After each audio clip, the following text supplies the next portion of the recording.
اور جو ہمیں اس راستے پہ اس پٹڑی پہ چڑھانے والا وہ کون ہے؟ ایک طرف اللہ تعالیٰ کا حکم ہے اور دوسری طرف اس بیچ کے ابلیس کی بات ہے. وہ تو نہیں سمجھ رہے تھے کہ یہ ابلیس ہے, وہ تو اپنا خیرخواہ سمجھ رہے تھے نا, اور وہ خیرخواہ بن کے ہی درمیان میں آ رہا تھا. میں اس چیلنج اور اس پرفتن دور کی جس سے ہم گزر رہے ہیں اور اس چیلنج کی جو آدم علیہ السلام کو درپیش تھا, دونوں کا کمپیریزن کر کے ہم اپنے اصلی موضوع پہ آئیں گے انشاءاللہ, لیکن اس سے سمجھنا آسان ہوگا.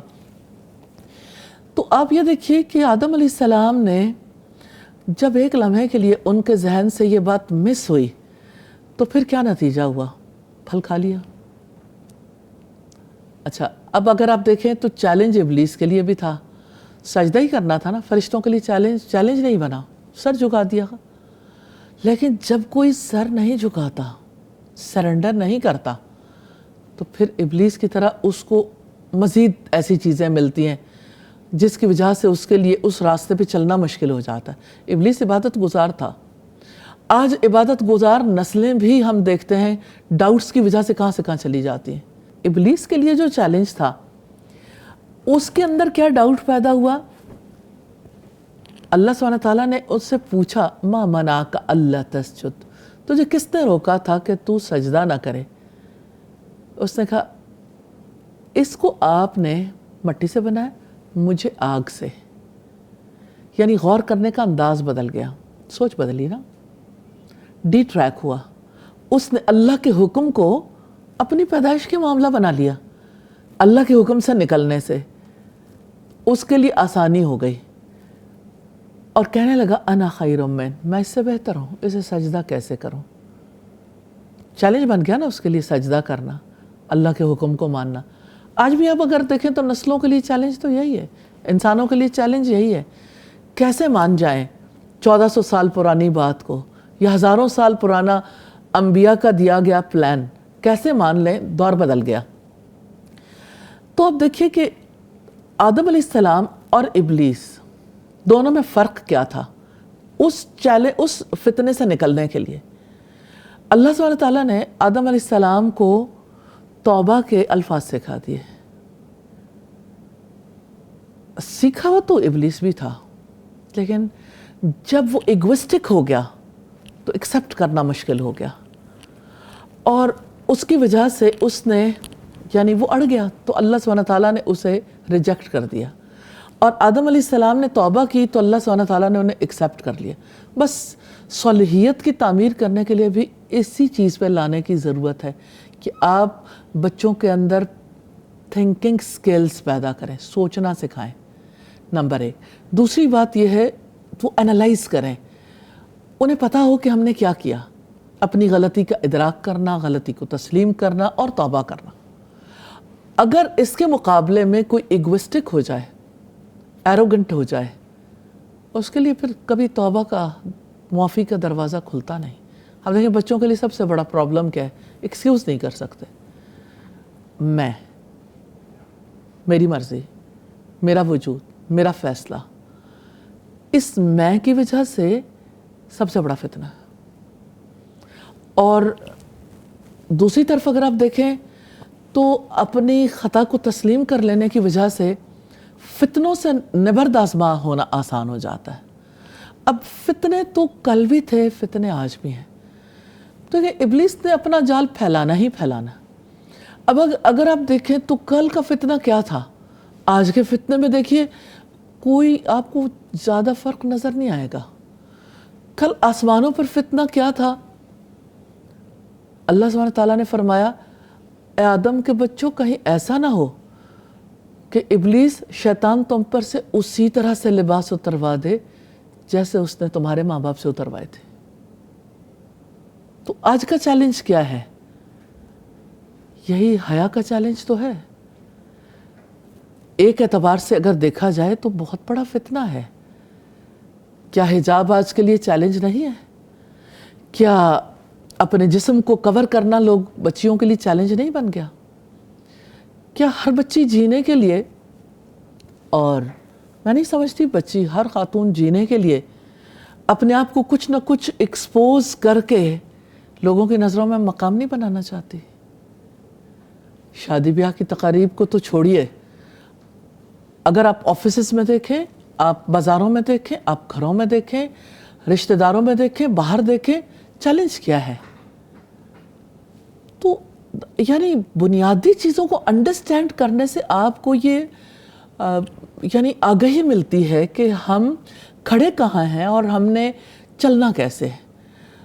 تو ایک تو یہ بات ہے کہ اللہ سبحانہ تعالیٰ کی رہنمائی جس کے پاس موجود ہے، جس نے اپنے بچوں کو اللہ سبحانہ تعالیٰ کی تعلیمات کے ساتھ جوڑا ہے، جس نے سیلف انالیسس کرنا سکھایا، تھنکنگ سکلز سکھائی، جس نے اللہ سبحانہ تعالیٰ سے معافی مانگنی سکھائی، اس کے لیے آسانی ہو جاتی کہ بچوں کو صرف وہ سپون فیڈنگ نہیں کر رہا کہ جب تک سپون فیڈنگ ہوگی بچے اس راستے پہ چلیں گے اور اس کے بعد بچے جہاں جی چاہے نکل جائیں، کہ انہوں نے جب اپنی زندگی جینی ہے تو وہ کم از کم اپنی زندگی جیتے ہوئے اللہ سبحانہ تعالیٰ کی رہنمائی کے مطابق چلنے کے قابل ہو جائیں۔ پھر بھی کوئی نہیں کہہ سکتا کہ کسی کی بہت زیادہ نگہداشت، کسی کا بہت زیادہ تربیت کرنا ضروری کام آئے گا، کیونکہ ہدایت تو اللہ تعالیٰ کے ہاتھ میں ہے۔ ڈی ٹریک تو کوئی بھی ہو سکتا ہے، پھسل تو کوئی بھی سکتا ہے، لیکن کوشش رائے گا نہیں چاہتی، کوشش کا اجر ضرور ملے گا، کیونکہ ہم پہ ذمہ داری ہے کلکم رائن وکلکم مسئول عن رعیتہ، تم میں سے ہر ایک رائی ہے، نگران ہے، ہر ایک سے اس کی رعیت کے بارے میں سوال ہوگا۔ تو we are responsible and we are accountable, ہم سے سوال ہونا ہے، ہم نے جواب دینا ہے، اس لیے ہم نے نسلوں کی حفاظت کرنی ہے، صرف گھر میں پیدا ہونے والے بچوں کی نہیں، سوسائٹی کے بچوں کی بھی، صرف مسلم امہ کی نہیں، انسانیت کی بھی۔ اللہ سبحانہ تعالیٰ ہمیں سمجھنے کی توفیق دے۔ تو اس پرفتن دور میں سب سے بڑی چیز یہ ہے کہ یہ دیکھیں کہ دشمن کون ہے، دشمن کو دشمن تو مان لیں۔ اچھا سچے دل سے فائزہ یہ بتانا، آپ کو اکثر یہ نہیں لگتا کہ کرتے ہم ہیں اور مرد الزام ہم شیطان کو ٹھہرا دیتے ہیں؟ آپ کو کبھی نہیں لگا؟ بہت لگتا ہے نا، لیکن اب نہیں لگتا۔ ٹھیک ہے، الحمدللہ۔ تو یہ یعنی آپ یہ دیکھیں کہ دشمن کو دشمن سمجھنا سالوں کی ریاضت ہے۔ جس نظام تعلیم سے ہم گزرتے ہیں، اس پہ بہت ساری ڈیبیٹ چھیڑی جا سکتی ہے، بالکل، کیونکہ مجھے ایسا لگتا ہے کہ پھر ہم موضوع سے تھوڑا اور وہ کر جائیں گے۔ دیکھیں، اس نظام تعلیم سے گزرتے ہوئے اور اس سوسائٹی میں جہاں ہم رہتے ہیں اور جس تہذیب سے ہماری نسلیں متاثر ہیں، ریئلی آپ اس کا سروے کر کے دیکھ لیجئے، آپ کو اکثر لوگ ایسے ملیں گے جو ابلیس کو اپنا دشمن نہیں سمجھتے، وہ کہتے ہیں یہی تو ہم بات کرنا چاہتے ہیں کہ ہم اس پہلے مسئلے کو کھولیں تو صحیح، کیا آیا سوسائٹی میں کتنی ڈیٹوریشن اگر ہو گئی ہے، ہر غلط کو اگر آپ صحیح بنا کے پیش کریں گے تو وہ کس طرح سے معاملہ چلے گا؟ ڈاؤٹ تو یہی ہے نا، جی یہی تو ہے، یہ ڈاؤٹ ہے اور ڈیزائرز۔ میں تو چاہتی ہوں کہ ہم پہلے اس مسئلے کو کھولیں۔ جی اور دیکھیں، ڈاؤٹس اینڈ ڈیزائرز کو اگر آپ دیکھیں نا، اللہ سبحانہ تعالیٰ کے وجود کے بارے میں شک ہے، شک میں ڈال دیا۔ رسول اللہ کے بارے میں آپ کو نہیں یاد کہ جیسے سوشل میڈیا پیجز کے تھرو کتنی زیادہ ڈس رسپیکٹ کی گئی کہ خانہ کعبہ کا اور رسول اللہ کے روضے کا ماڈل بنا کے اسے سڑک پہ پھینک کے کہا وہ دیکھو اللہ اور اس کے رسول نعوذ باللہ گرے پڑے۔ استاد یہ تو وہ معاملے ہیں نا جو سامنے آ جاتے ہیں۔ میرے خیال میں آج تو ہماری نسلیں بہت زیادہ شیطانی اخبار جسے آپ اکثر کہتی ہیں اس کا شکار ہیں، اور آپ آہستہ آہستہ سوچوں پہ اور باقی ساری چیزوں پہ بہت سی طرح سے قبضہ۔ اصل میں مجھے بہت زیادہ کہا جا رہا ہے کہ مہمان سے بھی ایک سوال لے لیا جائے۔ میں آسیہ جی آپ سے پوچھنا چاہتی ہوں، پھر انشاءاللہ ہم دوبارہ بریک کے بعد استاذہ کی طرف آئیں گے۔ آپ الحمدللہ ماں ہیں اور اللہ تعالیٰ نے آپ کو موقع بھی دیا دین کو پڑھنے کا بھی، دین سمجھنے کا بھی، اور ڈیفینیٹلی آپ سوسائٹی میں بھی موو کرتی ہیں اور اپنی بچوں کی تربیت کے لیے کیا چیزیں ہیں جن پہ ساری زندگی فوکس کیا اور کہاں تک سمجھتی ہیں کہ اللہ تعالیٰ کے حضور پیش ہو کے اپنے آپ کو پیش کر کے آپ سمجھتی ہیں کہ بچوں کی تربیت میں کہاں تک کامیابی حاصل ہوئی؟ بسم اللہ الرحمن الرحیم۔ الحمدللہ جب سے قرآن پڑھنا شروع کیا، الحمدللہ اس چیز کا احساس ہوا کہ بچے صرف دنیا کے لیے تیار نہیں کرنے، اللہ تعالیٰ کے سامنے بھی ہم نے حاضر ہونا ہے، اور اللہ تعالیٰ نے اگر ہمیں بنایا ہے ان کے لیے رائی بنایا تو ہم نے ان کی نگہداشت کرنی ہے الحمدللہ۔ تو جو پیرنٹس ہوتے ہیں وہ بچوں کے لیے سب سے بڑے تو وہی رول ماڈل ہوتے ہیں۔ اگر ہم خود ان کے سامنے اچھا نمونہ پیش کریں گے، ہم سچ بولیں گے، ہم دیانتداری کریں گے، ہم سارے معاملات ان کے سامنے کریں گے، تو ان کو بتانے کی بجائے اگر ہمارا عمل ان کے سامنے ہوگا نا تو یہ بہت میٹر کرتا ہے۔ وہ سیکھتے ہیں اس چیز سے. الحمدللہ میرا جب بیٹا ہے, جب میرے ہسبینڈ نماز پڑھنے جاتے تھے, ابھی وہ پوٹی ٹرینڈ نہیں تھا, وہ مسجد میں نماز پڑھنے کے لیے جاتے تھے, ابھی 1.5 سال شاید 2 سال اس نے چلنا ہی شروع کیا تو اس کو ساتھ لے کے جاتے تھے. شروع میں جمعے کی نماز کے لیے لے کے جانا, پھر آہستہ آہستہ نماز, اور الحمدللہ اس نے بچپن سے ہی سیکھ لیا نماز پڑھنا کہ جانا ہے. اور جب بڑا ہو گیا الحمدللہ اب تو نماز پڑھتا ہی ہے, لیکن جب ہم نے اپنا گھر شفٹ کرنا تھا مجھے یہ لگتا تھا کہ اگر ایک جگہ ہم نے دیکھی کہ ہم یہاں پہ موو ہو جاتے ہیں, لیکن وہ جگہ جو ہے نا مسجد سے کافی دور تھی. تو میں نے کہا کہ اگر میرے بیٹے نے سیکھا اپنے باپ کے ساتھ مسجد میں جانا اور اس ساتھ جاتا تھا, اس کو عادت تھی جانے کی, اگر میرا بیٹا آفس میں ہوگا اس کے بچے اکیلے کیسے جائیں گے. تو میں نے اس جگہ کو ریجیکٹ کر دیا. میں نے وہ جگہ چوز کی جہاں سے بچوں کے لیے اکیلے مسجد میں جانا آسان ہو تاکہ ان کو عادت پڑے. باپ کو دیکھا, بیٹے نے سیکھا, اب بیٹے کو دیکھے آگے اس کے بچے سیکھیں. تو ایک پیرنٹس کی دعائیں بھی ہوتی ہیں جو کہ بچوں کو آگے لے کے چلتی ہیں. اللہ تعالیٰ کی توفیق سے ہی سارے معاملات چلتے ہیں, لیکن ماں باپ کو رول ماڈل بچے دیکھنا چاہتے ہیں. بالکل, ماں باپ دونوں کو رول ماڈل بننا بالکل. اور پھر یہ اللہ تعالیٰ کا حکم ہے یا ایھا الذین آمنوا قوا انفسکم واہلکم. تو مجھے یہ چیز بڑی آگے بڑھاتی ہے کہ میں نے انشاءاللہ تعالیٰ اپنے بچوں کو آگ سے بچانا. پھر کوئی بھی اخلاقی معاملات ہوں, کچھ بھی ہو, مجھے یہ ہوتا ہے کہ بچوں کو بچانا ہے, چاہے ان کو اچھا لگے یا برا لگے, میں نے ان کو سمجھانا ہے, میں ان کو بتانا ہے.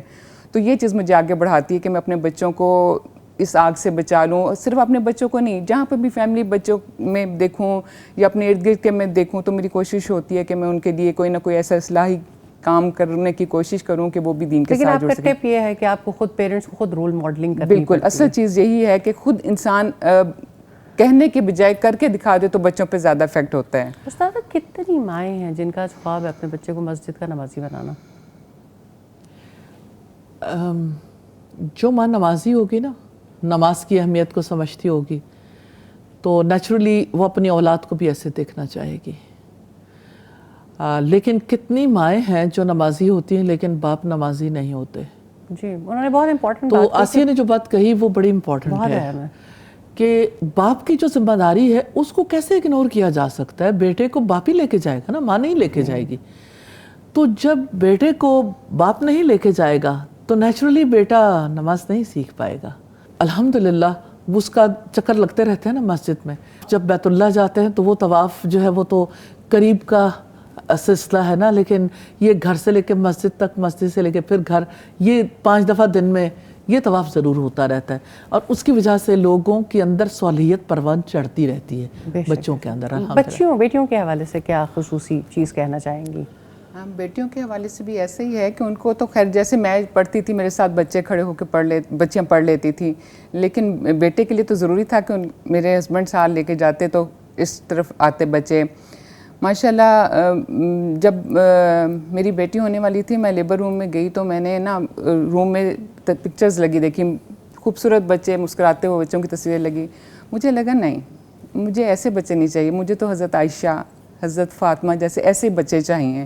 میرے مطلب ان کو دیکھ کے کچھ بھی نہیں ہوا, مجھے لگا کہ یہ والے نہیں ہونے چاہیے مجھے وہ. اور ابھی بھی میں نے جو اپنی بیٹی کا نام رکھا الحمدللہ اساتذہ جی نے میری بیٹی کا نام رکھا حضرت مریم, اور اب ماشاءاللہ میری پوتی ہوئی اس کا نام میں نے حضرت عائشہ کے نام پہ عائشہ رکھا. اللہ تعالیٰ ان کے اندر بھی صفات پیدا کر دے. ایسی کوشش تو ہوتی ہے ہر ماں باپ کی, اللہ سے دعائیں بھی ہوتی ہیں, اور یہی چیز ہے جو کہ آگے بچوں کو آگے چلاتی ہے. صحیح, جزاک اللہ خیر. استاذ ہمیں ایک مختصر سا وقفہ لینا ہوگا, انشاءاللہ اس بات کو اس کے بعد کنٹینیو کریں گے. آسیہ جی, میں آپ کا بہت شکریہ ادا کرنا چاہتی ہوں, آپ آئیں اور آپ نے اپنا ویلیوبل انپٹ دیا. ایک مختصر سے وقفے کے بعد انشاءاللہ دوبارہ حاضر ہوتے ہیں.